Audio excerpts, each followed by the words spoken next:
2012, Dr. Goldman established the International Sports Hall of Fame, the first ever Hall of Fame to recognize athletic achievement in all sports, from boxing to baseball, football to martial arts, wrestling to gymnastics. The International Sports Hall of Fame not only honors world-class athletic achievement, but also considers the candidates for both their charitable contributions and mentoring of our young people. The International Sports Hall of Fame is held annually at the Arnold Sports Festival in Columbus, Ohio, in front of a select list of VIPs and nearly 100 international media from television, magazines, newspapers, and blogs. Past inductees include such sports legends as Archie Griffin, Herschel Walker, Johnny Bench, Earl the Pearl Monroe, Evander Holyfield, Royce Gracie, Ronda Rousey, Apollo Ono, Dan Gable, Bruno Sammartino, Triple H, Ed Cohen, Jack LaLanne, Joe and Ben Weider, Lou Ferrigno, Ronnie Coleman, Linda Murray, Boss Rutan, Jan and Terry Todd, Phil Kagan, Bill Kazmaier, Dr. Tom Rosandich, Anne Maria DeMars, Kurt Angle, Michael J. White, Don the Dragon Wilson, Jason Statham, Cynthia Rothrock, Lee Haney, Blaine Wilson, Randy Couture, Mark Henry, Jim Lorimer, Corey Everson, Franco Colombo, and of course the greatest bodybuilder of all time, Arnold Schwarzenegger. Dr. Bob Goldman has been a big supporter of the sport of bodybuilding and of fitness for many, many years. Ever since I have known this guy, he has been out there promoting health and fitness. I mean, when you look at the video of him performing all those feats of strength and endurance, you would never guess the kind of things that this guy can lift and do. It was really amazing to see that. So I just wanted to know, you're the real thing. And so we want to say thank you for having this award ceremony every year here. This year's Lifetime Achievement winner is Dr. Bob Goldman, physician, international record holder. In 2018, Arnold Schwarzenegger and the Arnold Sports Festival Committee honored Dr. Bob with their annual Lifetime Achievement Award in front of a sold-out crowd of 5,000 at the Arnold Classic. Well, every year we give out the Lifetime Achievement Award, and it's always for people that have contributed a lot, not only to the health and fitness of people in America, but all over the world. And I think there's no one that is better qualified to receive this award than my very good friend Bob. The Lifetime Achievement Award has been presented annually since 2000 to an individual who has made the most notable contributions to the fitness industry and offered a lifetime of service to the enhancement of sports performance and promotion. Past inductees have included such legends as Joe Weider, Sly Stallone, and Jack LaLanne. Thank you, and here it is.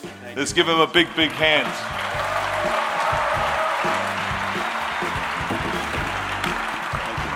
Thank you. This was, without question, the most prestigious honor I've received in my lifetime. To receive the same honor as Ben and Joe Weider and Jack LaLanne, Reg Park, Sly Stallone, and others is such a tremendous honor. Really the pinnacle for me. The Arnold Sports Festival Lifetime Achievement Award is the crown jewel among a long list of awards Dr. Bob has received in recent years. Dr. Goldman has been inducted into numerous martial arts Hall of Fames around the world, and most recently was the recipient of the 2018 Grandmasters Cup. In addition to presenting and accepting awards, Dr. Goldman has ventured into the movie business as both executive producer and actor. Dr. Bob has produced action films with other martial arts legends such as Cynthia Rothrock and Don the Dragon Wilson, and has co-produced movies and shorts which have won numerous film festival awards.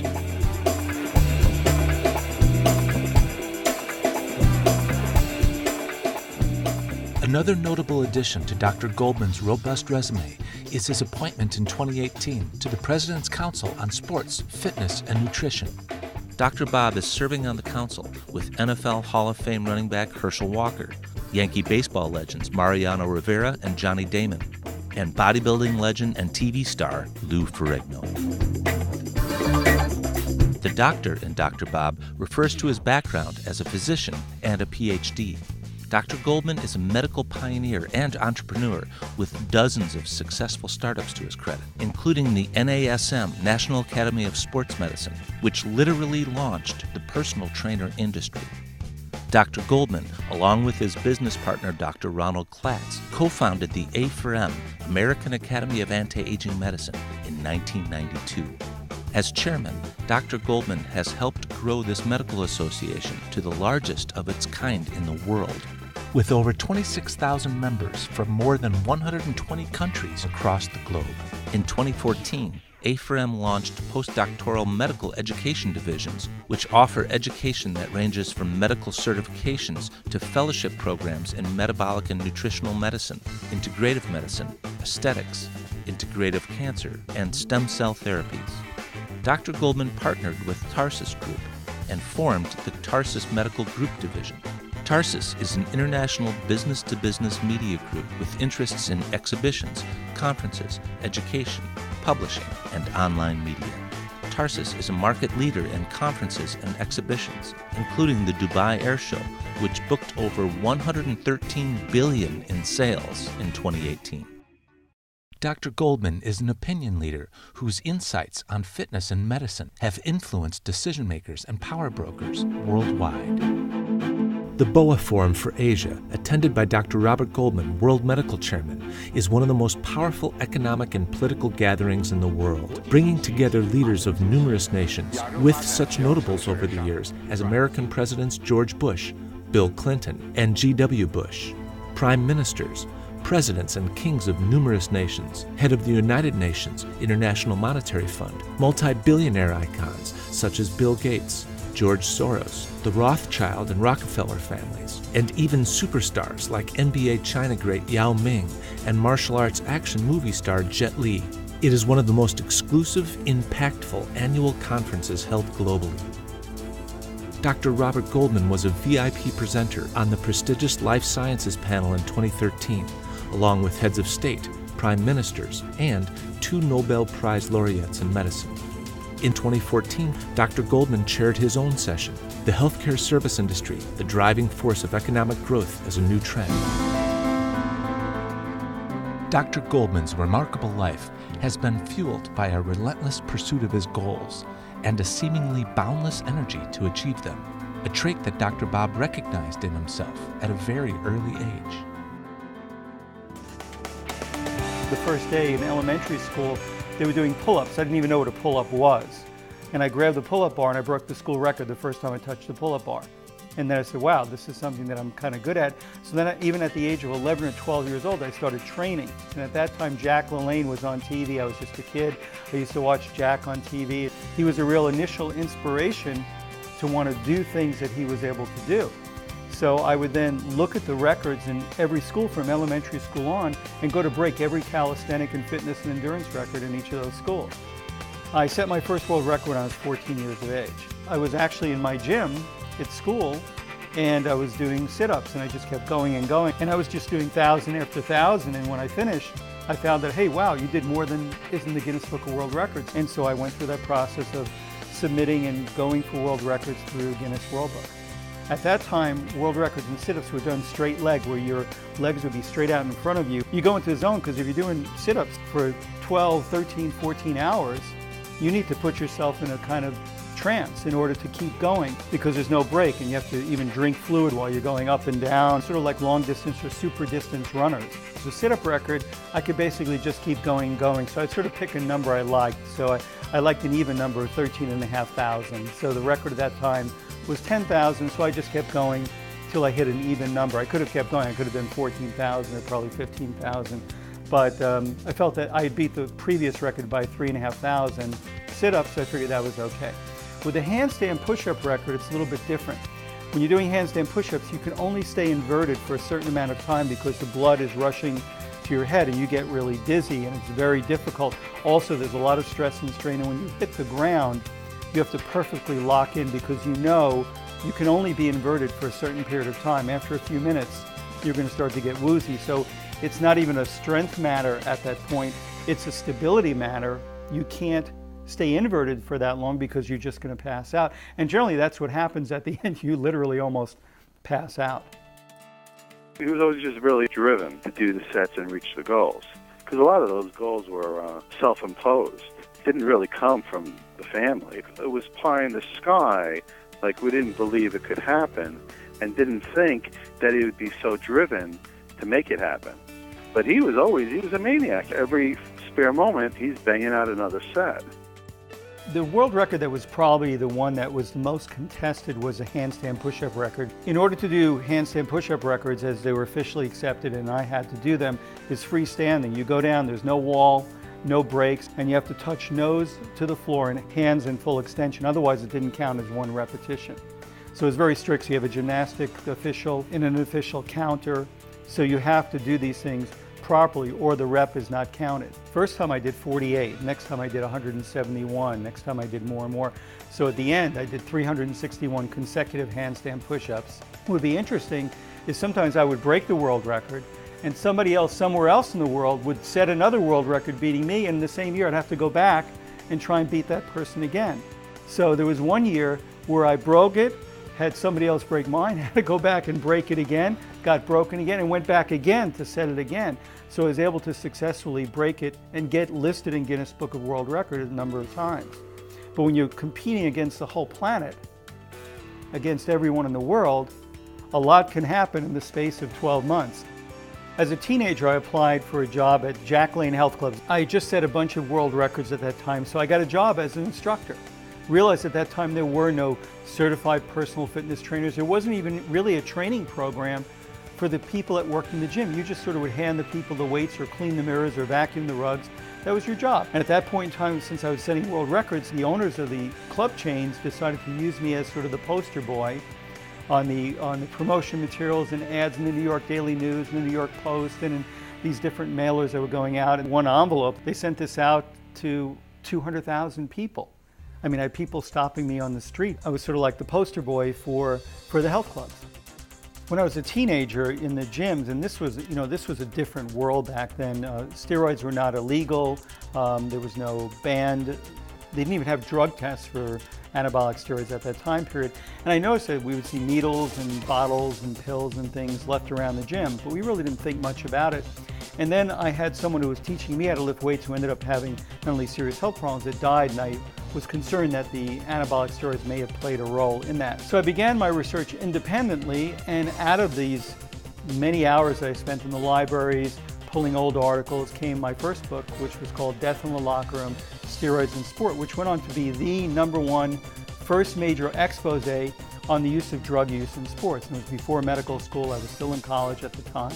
At that same point in time, I ended up meeting Dr. John Ziegler. Dr. Ziegler was the American team physician in the 1950s who was with the U.S. Olympic team, the weightlifting team, and he went to the Eastern Bloc nations for a world championship, and he noticed how the female athletes were very masculinized and the male athletes were much stronger. The East Germans and the Russians and so on were very powerful athletes, and they were all of a sudden where our American athletes always used to win all the records, used to beat everybody. The time of Paul Anderson when our athletes were just unparalleled in the world, and all of a sudden that thing just flipped like almost overnight. So the Russian team physician confided in him that they're trying these new hormone drugs, these testosterone drugs on their athletes, on their male and female athletes, and back then Dr. Ziegler said, wow, they're going to use this as a weapon, using sport as a weapon against the free world, against America. So he came back to the US in the 1950s, worked with Ciba-Geigy Pharmaceuticals to come up with the first, what we call gold standard in anabolic steroids, methandrostenolone, commonly known as Dianabol. So the steroid epidemic in sport was born. And he wished that he could put the genie back in the bottle, but of course he couldn't. And I ended up becoming his protege student, studying under him the last years of his life. And Death in the Locker Room came out 1 week prior to him passing away, and I dedicated the book to him. Years later, I ended up doing a report on anabolic steroids, which I submitted to the Sport Federation to be published. And the medical committee at that time said that this was a report based on fantasy and not properly scientifically supported, even though it had almost 300 medical references associated with it. So they prevented this from being published. And Ben Weider, who started the International Federation of Bodybuilders, felt bad that it wasn't getting published, but he said, one day we'll publish this together. Well, kind of ironically, several years later, I ended up becoming chairman of the IFBB Medical Committee, and replacing all these other people. The report ended up getting published and was at that time the most popular report in the 50-year history of the Federation and was translated into 36 languages. And then I worked with the Federation to initiate the very first drug testing protocols ever held in the history of bodybuilding back in the 1980s. So I sort of got entered into yet another whole world where we go from sport and now into the world of drug testing and dope control and education. Shortly after that time period in the 1980s, there was so many equipment companies popping up. Fitness equipment, home fitness equipment was becoming very popular, but there was no objective review of what this equipment was, how it should work, what was safe. So I started a project called the High Technology Fitness Research Institute. And we sort of became like the UL lab of fitness equipment. So it was intimately involved over the years with many of the things that we see around us today in the gyms. So this led to another book called The E Factor, the Ergogenic Factor, covering every category of fitness equipment, rowing machines, treadmills, multi-station devices, every device you can imagine, and going through in detail the positive and negatives, again, bringing into the public arena the things that are good for you and the things you need to exercise a bit of caution with. In the late 1980s, and I had worked in the health clubs for years, there were no certified personal trainers. And so I wrote the first exam, what was considered the first certification for personal fitness trainers back in the late 1980s. And formed with myself and Dr. Ron Klatz, we formed NASM, the National Academy of Sports Medicine, which today has gone on to be one of the top certifications, sort of a gold standard certification for personal fitness trainers, because there were no certified personal trainers or a CPT. That was something I had trademarked. And then, of course, within just a year of doing the very first certification ever held for personal trainers, over 270 other groups came out of the woodwork to form their own certification. So when you start something that's new and interesting, you literally birth an whole industry, and that's what happened. Working with my long-term business partner, Dr. Ronald Klatz, we were very concerned about what we would see in emergency medicine. We always see people doing CPR, and as doctors, we're all trained in CPR. What we found is that 95% of the people died whether you did CPR or not. So we actually developed and did the first whole array of patents in brain resuscitation, where we knew if we keep the brain alive long enough, the heart can hang around for 20, 30 minutes. The brain, we only had 5 or 6 minutes. So if we could chill down the temperature of the brain or infuse different chemicals in or preserve the brain or do some type of brain resuscitation technique, we could keep the brain alive long enough to get them to the emergency care facility. So we wrote the whole array of original patents in brain resuscitation technologies. And then over time, these things became part of the mainstream medicine with brain cooling and so on. We also knew about preserving organs, that if we could chill down the organs, we could preserve them longer so they can then be transplanted. At one time, we were overseeing a patent portfolio of over 150 patents in the areas of brain trauma, emergency medicine, blood products, and so on. So we were very aggressive in taking that technology and saying, how can we turn it into something that will really save lives? Today, the organ resuscitation and rejuvenation technologies that we've developed are now saving tens of thousands of lives around the world, because we are now able to take organs and reanimate them so they can be transplanted to people. In the late 1980s, we flew 12 doctors to Chicago, all specialists in different areas of medicine, and we said, you know, we have to change. We have to develop medicine for the future. We have to develop a whole new paradigm of medicine. So we developed the American Academy of Anti-Aging Medicine, actually came up with a term, anti-aging, which is now used around the world. And so anti-aging medicine was born with just 12 doctors, and today has evolved into the largest preventive medical society in the world. We do conferences globally, and we train tens of thousands of doctors a year. In fact, we've trained over 100,000 physicians and scientists on site at these conferences. And we were getting governments, ministries of health, ministries of sport to be involved. And again, going back to the bodybuilding industry, that gave the entrees, because during those years of bodybuilding, I got to meet the ministers of sport, the ministers of health, and prime ministers and heads of government in these nations all over the world. So I was then able to use those contacts for our medical federation to help us grow globally so quickly at the highest level. And that's what's allowed us to expand and to grow into the organization we are today. My goals now are to try and change the way the aging process takes place. I think that people should be healthy and strong well into 100 to 120 years of age. We're really on the brink of some very exciting things with the advent of stem cells, nanotechnology, genetic engineering, gene therapy. We're in the most amazing time in medicine and life that this planet has ever seen. And that's what's really exciting, to live in a time period when the impossible is truly possible. In a lifetime filled with firsts in both athletics and business, Dr. Goldman will be the first to tell you that health is his most valuable asset. Everyone needs to do some type of physical activity every day, no matter what their age. Your health is your wealth. Your health is the most valuable possession you will ever own.